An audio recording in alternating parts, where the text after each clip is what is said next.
崇祯17年的正月，北京城里还在过年，但每一个知道军情的人心里都明白，这个年关之后，留给大明的日子是按天数的。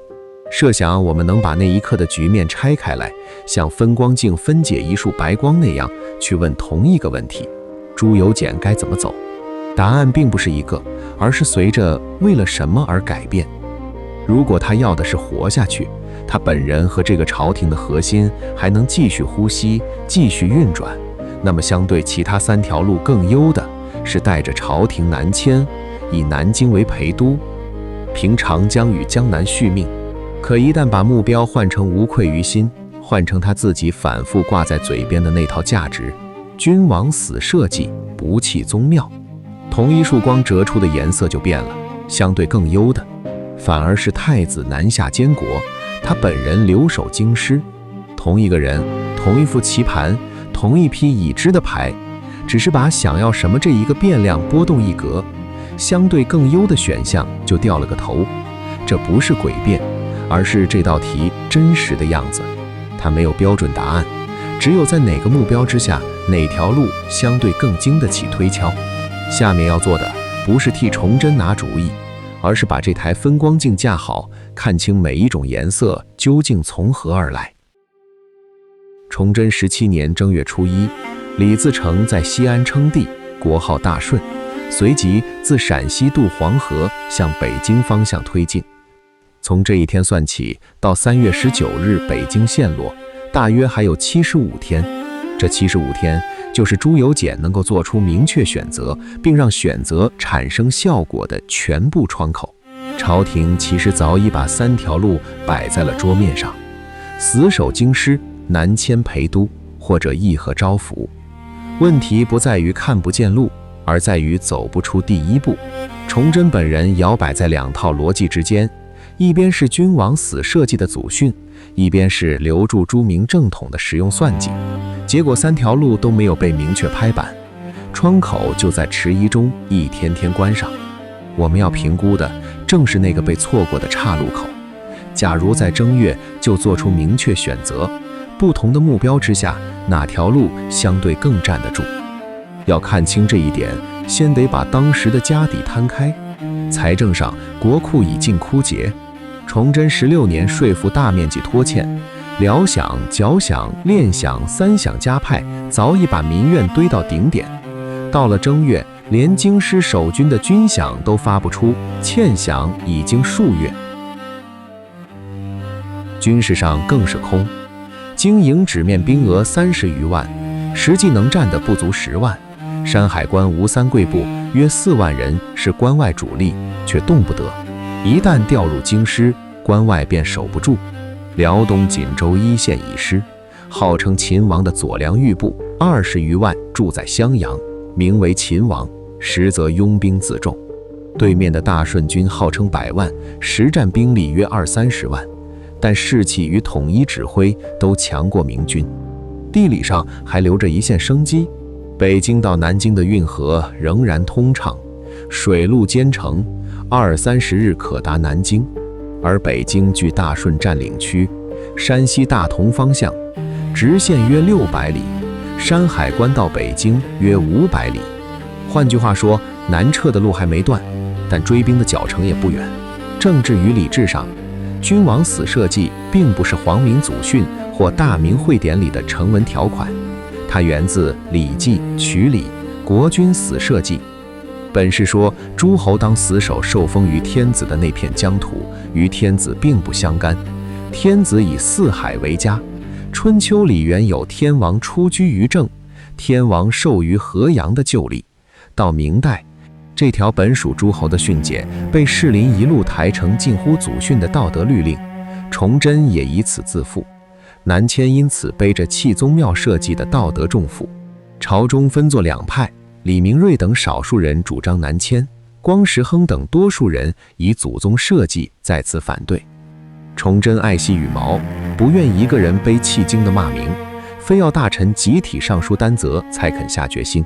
而这恰恰最难，这位皇帝在位17年，换了50位内阁辅臣，杀过7名都师，一旦出事，必定追责到具体人头上，于是没有大臣敢把南迁的话挑明了说，可保法统不绝的折中方案。也有人提过，太子朱慈冷10年15，让他南下监国，皇帝本人留守。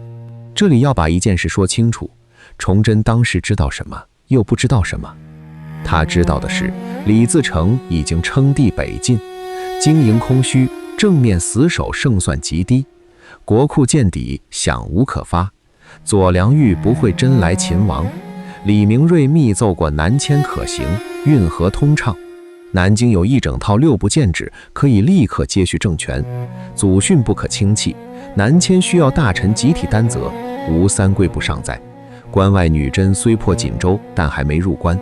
他没意识到自己看错了的是，他高估了南京残存财政接济北方军费的能力，高估了江南士绅在政权危机时对中央的输诚程度，误信大顺军会因分赃而自乱。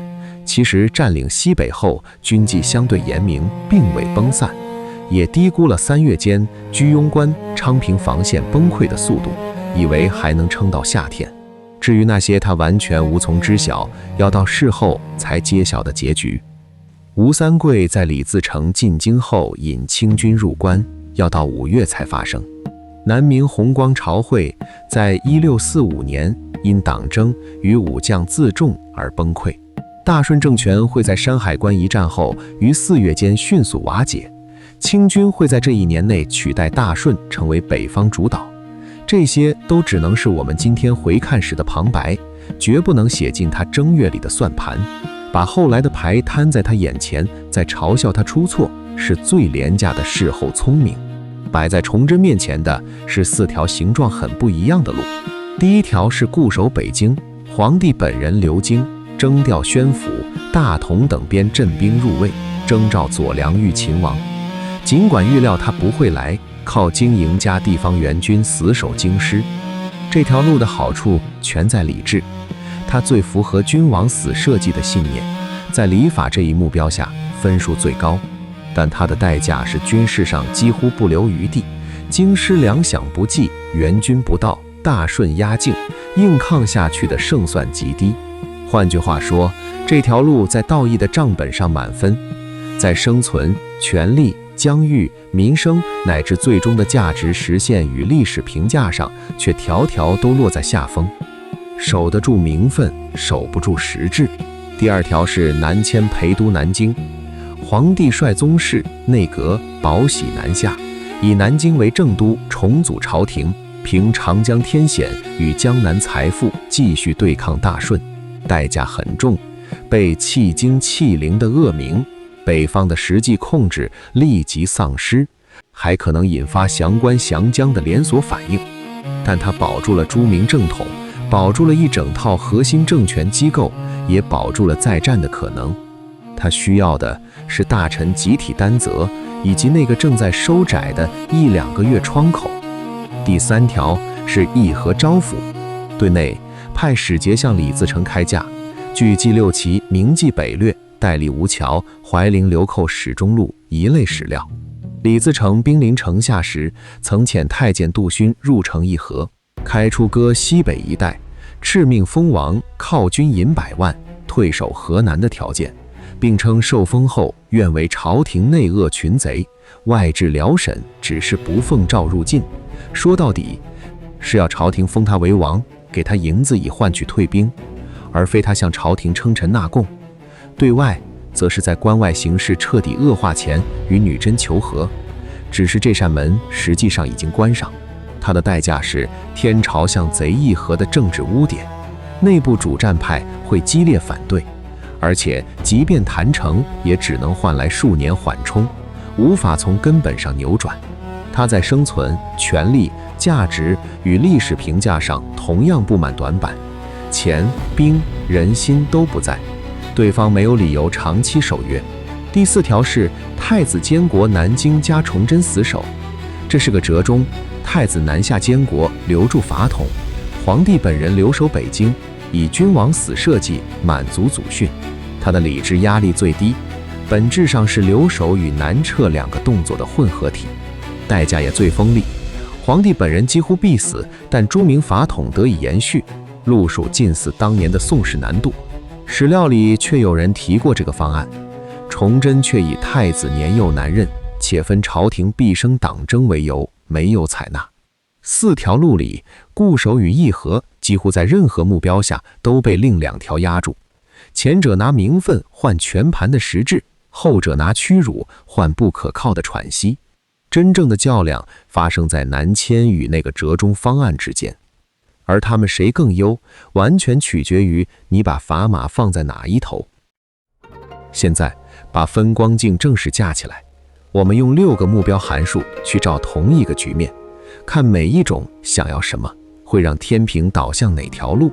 当目标是生存，决策者本人及其核心集团的物理存续，相对其他3条更优的是南迁。道理很直接，皇帝带着朝廷南下，本人和核心班子能继续活着，继续运转，固守几乎等于赴死。那个折中方案里，皇帝本人基本必死。在活下去这一项上首先出局，议和则保证不了什么，对方随时可以翻脸。所以当砝码压在性命上，天平偏向南迁；当目标是权力、维持乃至扩大实际的控制力，相对更优的仍是南迁。一整套内阁、6部、宝玺、正统名分跟着皇帝南下，指挥机器没有散架，江南财富还能续上，再战的本钱都在。固守一旦城破，权力随人一起湮灭。折中方案把朝廷劈成2半，皇帝死后由太子另起炉灶，权威先天受损，还有分朝廷毕生党争的隐忧。议和则要割地，要折损天威，实际控制力只会缩水。当目标是疆域，守住国土与正统性，相对更优的还是南迁。带着完整朝廷迁到南京，等于把对江南的统治、长江的防线、正统的延续打包保住。疆域虽然收缩，但还是一个能运转的国家。固守若失，则满盘皆输。折中方案里，皇帝之死与朝廷分裂会削弱对国土的把控，议和更是明明白白地把陕晋让出去。当目标是民生，让最大多数民众保住最低限度的生存条件，相对更优的依然是南迁。这一项最容易被忽略，逻辑却也清楚。一个还能运转的中央政府落在富庶而人口稠密的江南，意味着漕运、赈济、行政秩序不至于一夜崩塌，最大多数人的基本生计还有人管。而固守的结局是京师围城，北方秩序总崩溃。议和割让陕晋，照样止不住战火。折中方案里，皇帝之死又给南方添了一重动荡，把一个仍在运转的国家整体南移，相对而言护住了最多的人。到这里，前4面棱镜照出的颜色是一致的，都指向南迁。真正的反转发生在后2面。当目标变成价值观，决策者自己秉持的那套价值与正统观念，相对更优的变成了太子监国加崇祯死守。因为崇祯反复声称的价值，恰恰是君王死社稷的祖训，外加留住朱明法统。只有这个折中方案能同时满足2者。他本人已死，践行了与社稷共存亡的训诫，法统又借太子南渡得以不绝。南迁违背了君王死社稷，他逃了，背上弃京弃陵的恶名，在他自己的价值尺度上反而是下策。固守虽满足赴死，却让法统随他一起断绝。议和更是天朝向贼的彻底背离，所以一旦把砝码压在无愧于心上，天平倒向了那条会要他命的路。当目标是历史评价，身后人如何记他，相对更优的同样是太子监国加崇祯死守。一位君王死守国门，以身殉国，同时又借储君的南渡为王朝留下血脉。这样的身后叙事，既全了陈节，又显了远谋。南迁留下的是弃京弃陵的逃亡天子形象，固守虽死的壮烈，却是把整个王朝亲手断送在自己手里。议和则是向乱军低头的那一种，在这把尺子上相对最吃亏。在青史这把尺子上，殉国加续统的组合相对而言是分量最重的。不过要补一句，这把尺子本身并不固定。清初遗民盛赞崇祯殉国是古今得天下之政，到乾隆朝，官方修史的口径却倒转过来，把国君死社稷变成咎由自取、不通经典的反面教材。同一桩殉国，分量是重是轻，竟随着评价者与时代而上下浮动。所谓历史评价更优，本就只在某一代人的尺度里成立。于是这台分光镜照出的全貌是：南迁占了4面，生存、权力、疆域、民生；太子监国加崇祯死守占了2面，价值观、历史评价。固守与议和，在这6面里都未占到上风，而最大的那一次反转就藏在生存与价值观之间，把目标从活下去切到无愧于心，相对更优的选项，从让他逃生的南迁变成了那条几乎必然要他赴死的路。同一个猪油碱，想活就该往南走，想守住他自己说过的那套，就该留下来死。2个答案互相否定，却都成立，只因为问题的前提不同。知道哪条路在哪个目标下相对更优还不够，我们再往里走2步，看看这2条主路真正展开时是什么样子。这里有一个必须先锁死的变量，李自成大顺军的推进速度。下面每一步的推演都是在大顺军以某种速度逼近这个前提下的条件展开。锁定变量一变，链条就得重算。脚本里的概率色标，这里翻成人话，大概率是说在锁定变量不偏的前提下8、9不离10。存在变数是说这一步受外围因素牵动，结果可能摆向2边。先看南迁这条路，起手这一步，崇祯在朝臣集体担责之下，终于下旨南迁，对外打着巡视刘都、亲征江南的旗号，以避骂名。船队自通州出发，沿运河日夜兼程。正月15前后，诏令太子随驾，内阁6部、宗室、宝玺随行，由部分经营护卫南下，留守官员暂理政务，而实权空虚。此时大顺军已占太原，正分兵北推，国库枯竭，经营欠饷数月，留守部队士气低迷。这一步之所以只是存在变数，是因为它的前提，大臣肯集体担责，皇帝肯下决心，本身就脆弱，是整条链条里最不牢靠的一环。接下来这一步，大顺军一旦得知皇帝难逃，会立即加速，以偏师牵制居庸关、昌平，主力沿真定，河间大道极近，沿途官仓、驿马尽被征用，补给顺畅。北京城防的崩溃随之提速。正月末，大顺前锋已过保定，逼近北京，沿途明军守将闻朝廷已去，多半不战而降。推进速度比历史同期约快10天，预计2月中旬即可围城。锁定了大顺的速度，这一步几乎是顺理成章。朝廷一撤，北方的抵抗意志先垮了。再往下，大顺攻陷北京，未及南下的部分宗室被俘，新政权在北京开科取士，招降民官，并筹划南下。与此同时，崇祯一行2月初抵达南京，午门告庙，宣布以南京为正都，重组朝廷，6部督察院填补空缺，江南财富开始接济中央。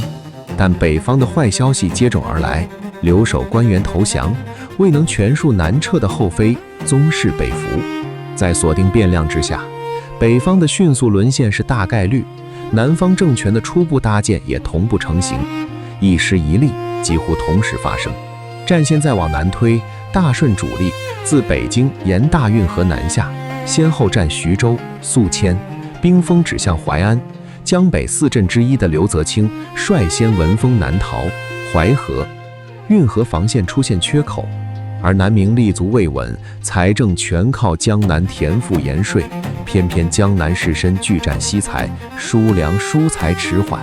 大顺以刘宗敏、李过等部为前后军，分出大部主力沿运河南下，目标直指南京、南明这一侧。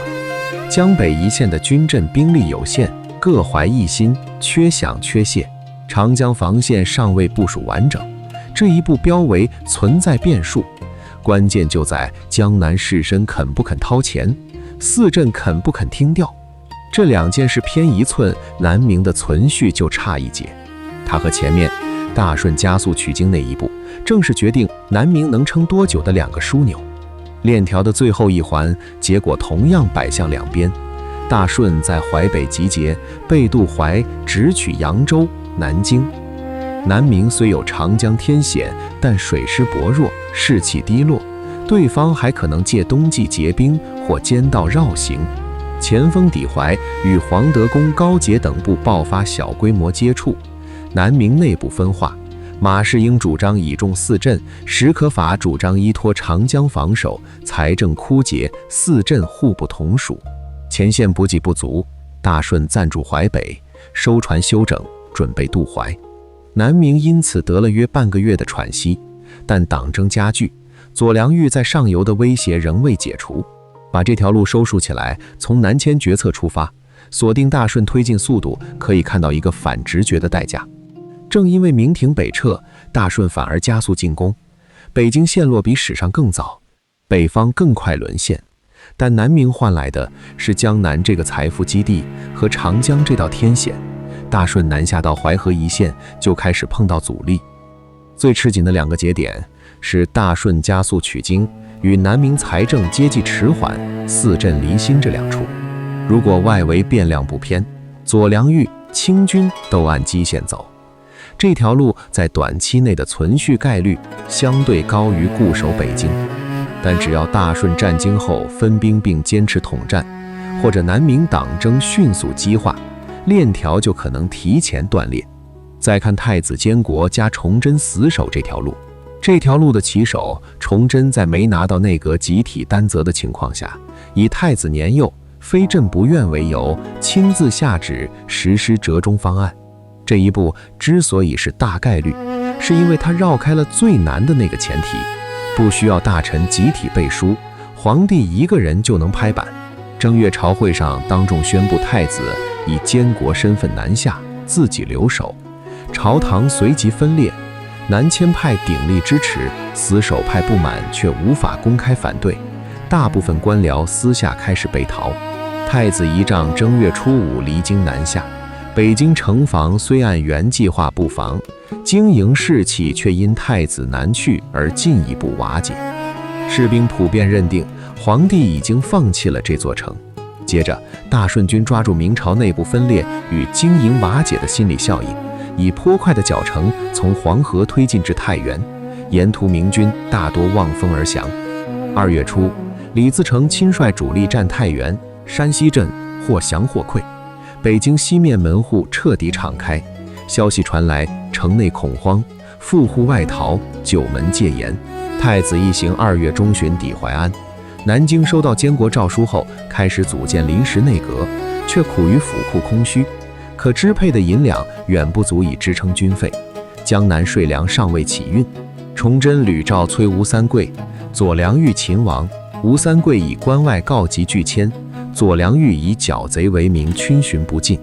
锁定大顺速度，加上明军这边的心理崩溃，这一步几乎注定。再下一步，居庸关、昌平防线在数日之间全面崩溃，大顺兵临城下，比史上更早。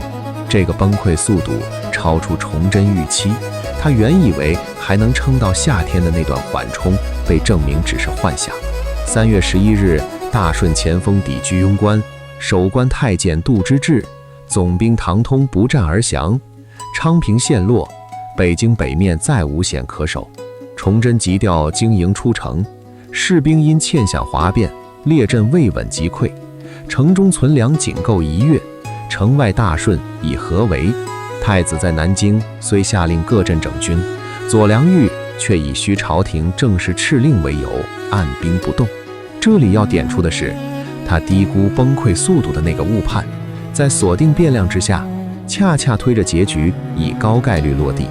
城破这一步鲜有悬念，大顺组织攻城，以火炮轰开外城，内城守军无力抵抗。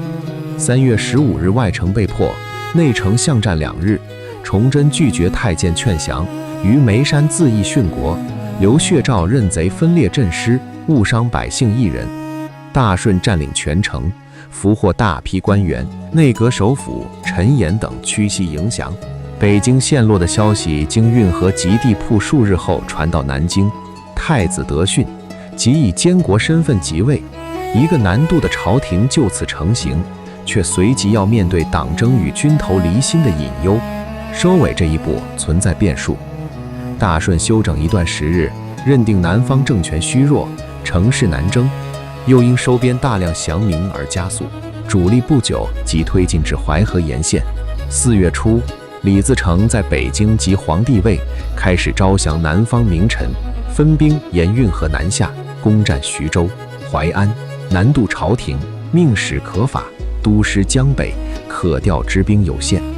左良玉在武汉观望，淮上防线形同虚设，江南士绅多持观望，部分还与降顺的北方官员暗通款曲。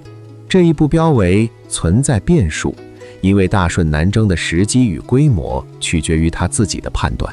更要紧的是，这里开始受一个决策者当时全然不知的外围变量牵动。清军的动向，我们今天知道，清军一旦入关，后续会被彻底改写。但这绝不是朱由检正月里能算进去的牌。把这条路收束起来，从折中方案出发，同样锁定大顺速度。3个关键节点是：皇帝的决策造成朝廷分裂，大顺借心理与物力优势加速，居庸关防线崩溃快于预期，北京提前陷落。最后大顺南征的实际规模取决于自身判断，这一处仍存在变数。那2处误判，高估江南输城，低估崩溃速度。在前几步把高概率的结果一步步做实，基线之下，这条路让朱明法统得以续存，代价是北方沦陷，南方孱弱，南明政权直接暴露在大顺兵锋之下。2条路并排放在一起，差别其实清晰。南迁让皇帝活着，让政权更完整的南移，却换来北方加速崩溃。折中方案让皇帝以死全了名节，让法统借太子续存，却让南方先天孱弱，提前迎战。一条以实质换名分的折损，一条以名分换实质的折损，他们谁更对？这道题不回答，他只告诉你，你先要回答的是另一个问题。75天的窗口早已关闭，朱由检最终一条路也没明断，错过了所有岔口，但那台分光镜还架在那里。如果你要的是活下去，本人和这个朝廷还能继续运转，那么相对其他3条更优的是南迁陪都南京。可如果你要的是无愧于自己说过的那套价值，是君王死社稷与留住法统两全，那么相对更优的就变成了太子南下监国，你本人留守京师赴死。同一个人，同一个局，同一批牌，只因为想要什么波动了一格，那个相对更优的答案就从让你逃生的路翻成了要你性命的路。这台分光镜不会替你拨那一格，它只负责告诉你，你按下的究竟是哪个目标，以及在那个目标之下，哪条路相对更经得起推敲。至于真正该把砝码压在生存，还是价值，还是疆域，还是身后的名，那不是一道有标准答案的题，那是一道只有你自己能落子的题。